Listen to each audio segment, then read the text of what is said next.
Olá pessoal.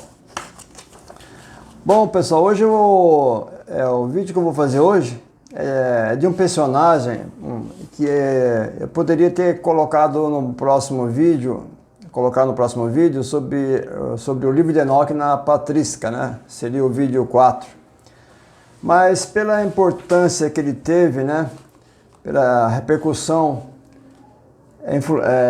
pela influência que ele teve e a repercussão que tomou, né, a força que tomou, né, a interpretação setiana ou setita de Gênesis 6, de 1 a 4,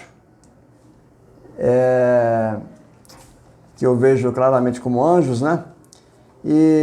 Mas esse é um pai da igreja, no caso Atanásio, Santo Atanásio de Alessandria.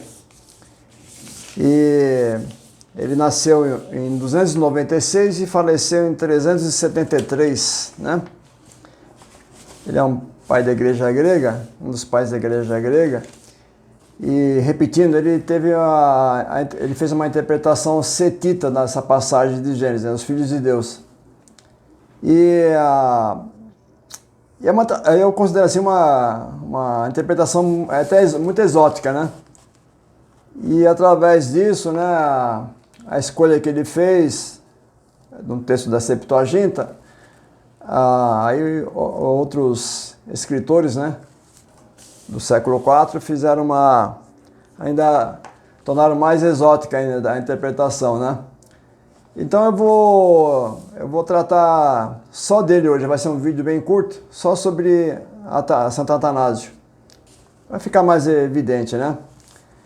E eu vou tratar uma obra dele, Interpretationes ex VT, seria Veterotestamento. Está na coleção da Patrologia, né? Patrologia Greca.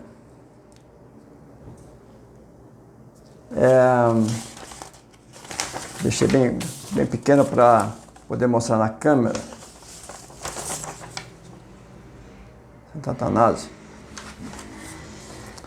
Aqui é o título, né, da obra, a seção no caso, né? Interpretaciones ex Veterotestamento.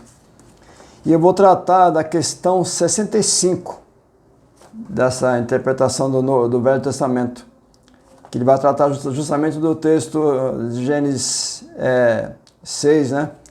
Capítulo 6.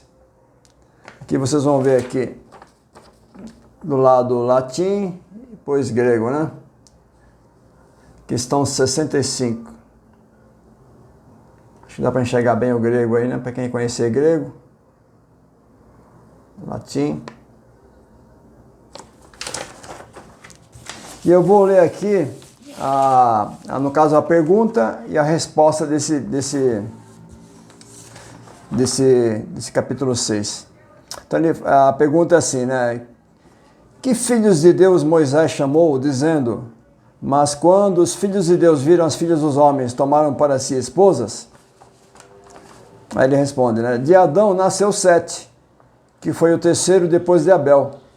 E de Sete nasceu Enos, que tinha a esperança no Senhor Deus e o invocou. Por isso, os que nasceram depois são chamados filhos de Deus. Assim como nós somos chamados cristãos pelo nome de Cristo, nosso Senhor. Pois a raça de Sete está separada, e não há mistura com os que são de Caim, porque ele foi amaldiçoado pelo Deus de todos. Mas depois, vendo que as filhas da família de Caim eram belas, e enganadas por suas lisonjas, casaram-se com elas, e assim corromperam sua espécie. Aí numa obra,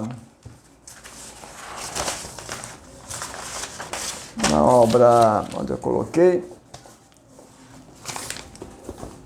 nessa obra que eu vou citar, um comentário, no caso é uma pesquisa que ele foi feita, né? Os filhos de Deus, em Gênesis 6, de 1 a 4, análise e história da exegese. O autor é Jaap Doidens, pela editora Abril, esse livro. E aqui ele faz o seguinte relato, né? É muito interessante. Atanásio é o primeiro pai da igreja grega atestado que sustenta exegeticamente a interpretação setita, seguindo a tradução da Septuaginta de Gênesis 4:26. Nessa passagem, lá diz: Enos esperava invocar o nome do Senhor Deus. Aí ele fala, a forma verbal epikalestai, que é essa palavra grega, para quem conhece grego, a forma verbal epikalestai é ambivalente. Compreendida como voz média, significa chamar, invocar. Como voz passiva, significa ser chamado pelo nome de, ter o sobrenome. Aí ele fala, evidências sugerem que uma voz média foi adotada pela Septuaginta como todas as referências precoces adotaram. No entanto, aqui é importante, no entanto, mais tarde, autores eclesiásticos do século IV em diante adotaram uma interpretação passiva, tomando o versículo como significando que o próprio Enos foi chamado pelo nome de Deus, ou até mesmo chamado de Deus. Se o setita Enos foi chamado pelo nome de Deus, então, logicamente, seus filhos eram filhos de Deus. Essa também é a razão pela qual os adeptos da interpretação setita mencionam regularmente Sete e Enos juntamente. A exegese de Atanásio é a primeira explicação documentada nos textos dos pais da igreja grega, que interpretou o infinitivo epikalestai em Gênesis 4:26 como um passivo. Isso teve uma influência visível na exegese posterior de Gênesis 6, de 1 a 4. No entanto, a interpretação de Atanásio de Gênesis 4:26 pode ser derivada de contemporâneos siríacos, pois uma abordagem semelhante é encontrada em Eusébio de Emesa e Efrem o Sírio. No entanto, para eles, Gênesis 4:26 parece ter menos uma função-chave do que para os pais da igreja grega. Pode-se dizer da proveniência da interpretação de Atanásio que aponta na direção de uma derivação dos pais siríacos, o que era um elemento adicional em sua exegese, torna-se uma característica essencial na exegese dos pais gregos. Então vocês verem, a Atanásio tem muita influência e de uma interpretação, de uma escolha que ele fez, de uma interpretação que ele fez, aí se seguiu ao ponto de Enos ter sido, segundo a interpretação de escritores posteriores, né, de Enos ser chamado pelo nome de Deus, ou até mesmo chamado de Deus, e portanto seus filhos eram filhos de Deus. Olha que interessante. Espero que tenha ficado claro para vocês, né? É muito interessante. Eu quero deixar claro aqui, eu acho assim exótica, né, essa interpretação de Santo Atanásio. Eu tenho todo o respeito pelos pais da igreja. Eu acho que pecam quem não os consideram, né? Porque eles deram até a vida pela manter saudável, né, a palavra de Deus, propagar, né, tiveram concílios, brigaram, tal. Tem divergência de um e outro, segundo alguns pontos da Bíblia, mas eles merecem todo o respeito, né, os pais apostólicos, os pais da igreja. E então, assim, né, eu acho exótico, mas eu tenho todo o respeito pelo Santo Atanásio, né? Mas vocês veem assim, como é interessante, né?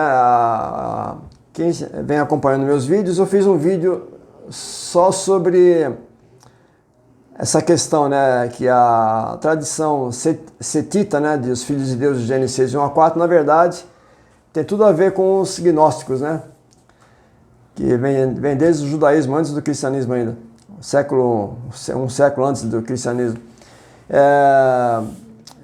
Então vocês veem, como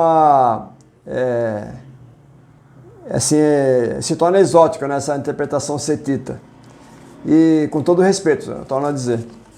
Então, pessoal, mas antes de terminar o vídeo, eu quero tornar a dizer, né? Como eu tenho esse propósito, né? De todos os vídeos deixar claro que o livro de Enoque não substitui a Bíblia, no caso aqui a Bíblia Latina, a nossa Bíblia, né? Porque na Igreja Etíope faz parte do cano. Que muitas pessoas são levadas por besteiras que são faladas na internet a respeito de Enoque, uns exagerando, outros menosprezando.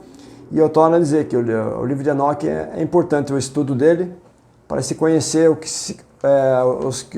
os primeiros cristãos acreditavam, né? O livro de Enoque serve de barreira para muitas besteiras que se falam contra o Evangelho, inclusive, né? Então eu quero dar um testemunho outra vez. Eu sou cristão, creio na salvação por Jesus, é o único caminho. Creio no arrebatamento eminente.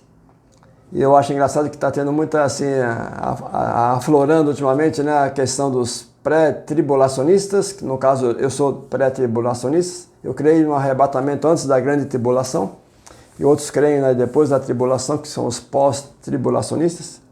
Há muita discussão sobre isso. E não interfere na salvação. São pontos de vista, né? Pontos de vista. E, inclusive, eu quero quero preparar um vídeo usando o próprio livro de Enoque para embasar, né, por que eu creio na arrebatamento antes da grande tribulação, usando as cartas de Paulo, claro, o que Jesus falou e o livro de Enoque, né? Então, pessoal, ficamos por aqui. Espero que tenha ficado claro a importância, né, no caso da interpretação de Atanásio e o que o vulto que tomou isso, né, depois dele, né? Então é isso aí, pessoal. Ficamos por aqui. Até o próximo vídeo.